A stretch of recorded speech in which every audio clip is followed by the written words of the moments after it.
जम्मू कश्मीर में एक तरफ जहां नशा मुक्त अभियान पूरे जोर शोर से चल रहा है और हर 20 जिले में रोज कैंपेन देखने को मिल रही है, वहीं अब कश्मीर घाटी में खुली शराब की दुकानों पर भी विवाद खड़ा हुआ है। दरअसल ये विवाद तब गरमाया जब मुख्यमंत्री ने एक सवाल के जवाब में ये उत्तर दिया कि किसी को जोर नहीं किया जा रहा है शराब पीने के लिए, कोई दुकान पे जाकर शराब खरीदता है तो उसमें क्या कर सकते हैं। तो उसके बाद विपक्ष ने तो उन्हें घेरा ही, वहीं धार्मिक गुरु हो, सिविल सोसाइटी हो, सब ने मुख्यमंत्री की कहीं ना कहीं स्टेटमेंट पे आलोचना की और मुख्यमंत्री ने हालांकि इसका दूसरे दिन खंडन करते हुए कहा कि मेरे बयान को तोड़ मोड़ कर मरोड़ कर पेश किया गया। लेकिन महबूबा मुफ्ती और अल्तिजा मुफ्ती जो महबूबा की बेटी है, उन्होंने कहा कि ये इरेस्पॉन्सिबल स्टेटमेंट है एक मुस्लिम मेजॉरिटी स्टेट के चीफ मिनिस्टर का। नेशनल कॉन्फ्रेंस के पास 50 एमएलए हैं तकरीबन, उनके खुद अपने मेंबर पार्लियामेंट रूहुल्लाह साहब ने कहा है कि जहां भी हम कैंपेन करते थे असेंबली में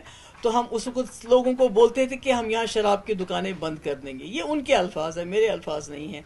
अगर हमारे पास मेजॉरिटी होती इनकी तरफ तो शायद हमने कोई ना कोई स्टेप लिया होता। दूसरा, फारूक साहब ने कहा कि शेख साहब को भी बताया गया था कि आप शराब बैन करो, उन्होंने कहा मैं नहीं कर सकता, मुझे रेवेन्यू मिलना चाहिए। और वहीं अगर हम देखें तो धार्मिक गुरु भी कहते हैं कि मज़हब के तौर पर अगर देखें तो कश्मीर घाटी एक मुस्लिम मेजॉरिटी स्टेट है, प्रोविंस है, वहाँ पर शराब की दुकानों को अनुमति नहीं देनी चाहिए।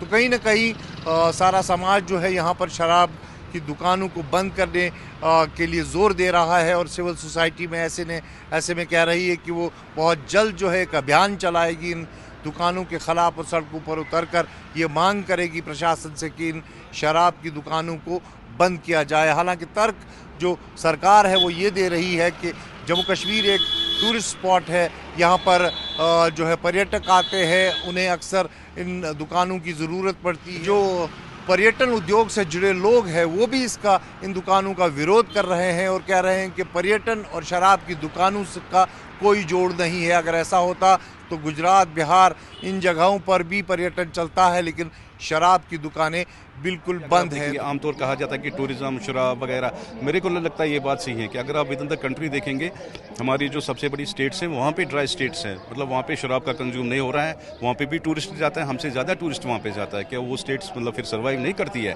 और बिल्कुल अच्छे से जाते हैं, फैमिलीज़ के साथ घूमते हैं, बिल्कुल फ्रीली घूमते हैं। और हाँ, एक अच्छी चीज़ है, एक अच्छी इनिशिएटिव होगी कि अगर उस पर भी बैन, पॉलिटिकल गवर्नमेंट को और हमारे एलजी साहब को सबको इसमें मिलकर शराब भी बंद। हमारे पास रिसेंट अभी एग्जाम्पल है तमिलनाडु के सीएम साहब ने कितना अच्छा स्टेप लिया, एक ही दिन हो गया उनको ओथ लिए हुए, तो उन्होंने सबसे पहले शराब भी बंद कर दी। मुझे लगता है हमारे सीएम साहब को भी इस पर चलना चाहिए, इस पर कोई पॉलिटिक्स नहीं होनी चाहिए। ये हमारे बच्चों को बचाने के लिए है।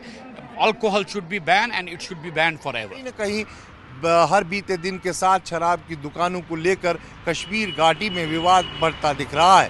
कैमरा पर्सन फहद मंजूर के साथ खालिद हुसैन, ज़ी मीडिया कश्मीर।